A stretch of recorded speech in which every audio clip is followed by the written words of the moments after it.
Let me ask you something.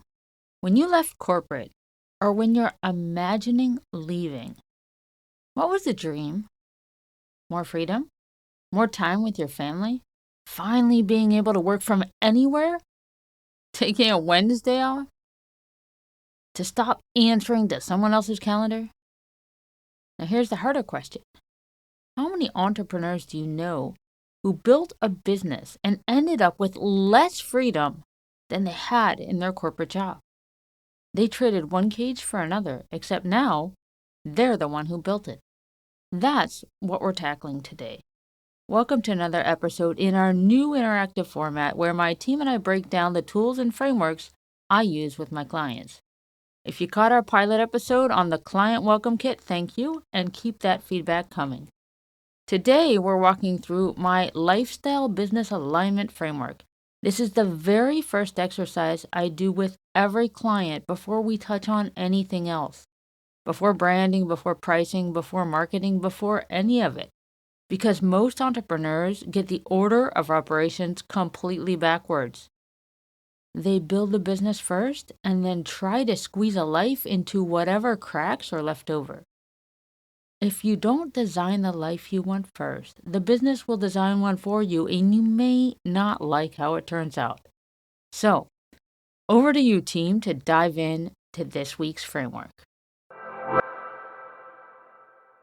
You know, we usually approach entrepreneurship completely backward. We build the whole machine, the product, the website, all of it, and then we try to squeeze a life into whatever cracks are left over.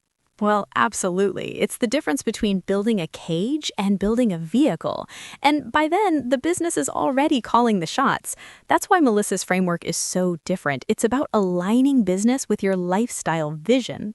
It's actually a pretty aggressive filter for how you should be making decisions from day one. I mean, most business plans start with the market opportunity. This framework just flips that entirely.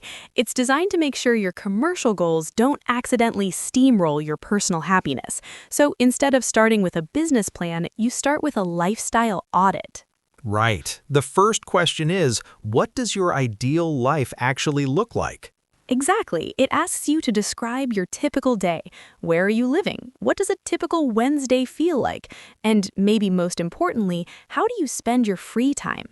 That focus on free time is the first major psychological shift. It forces you to define the vacuum before you fill it. Because if you don't explicitly ring-fence that time for hobbies or family now, the business is just going to consume it.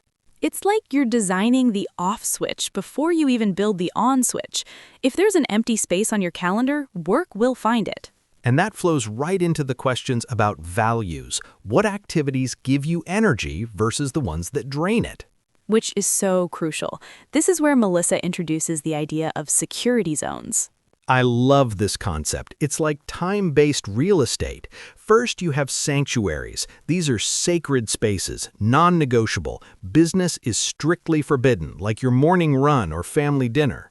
Exactly. Then you have no-go zones. These are tactical rules at the fences, like I don't take client meetings on Fridays, or I stop checking emails at 6 p.m. Without those lines in the sand, the business will just trespass everywhere. Once it takes over your time, it usually starts messing with your financial goals too, which brings us to the shift from maximization to sufficiency. This is tough for people. We're trained to always want more. But notice the framing. It doesn't ask, how can I make the most money possible? It asks what you need to fund the life you designed in your audit. Maximization is a treadmill. Sufficiency is a finish line. The key insight here is burnout. Burnout rarely comes from the work being bad. No, it's because you grow to hate the life you had to build just to support the work. You might love what you do, but you resent that you haven't seen your friends in a month. If you answer these questions first, you're building resilience right into the foundation. That hits home. So many professionals become consultants because they want more freedom, but often end up building themselves a job worse than the one they left. You have to have a clear vision of the day-to-day you want to live and of the things that matter most to you in order to make sure they are safeguarded. So, what are those things for you that matter most? What are those boundaries you want to protect as you build out your own practice? A question to think about. Thanks for exploring this with us. So that's the framework, and here's your next step. Before you do anything else in your business this week, answer that question. What does your ideal Tuesday actually look like?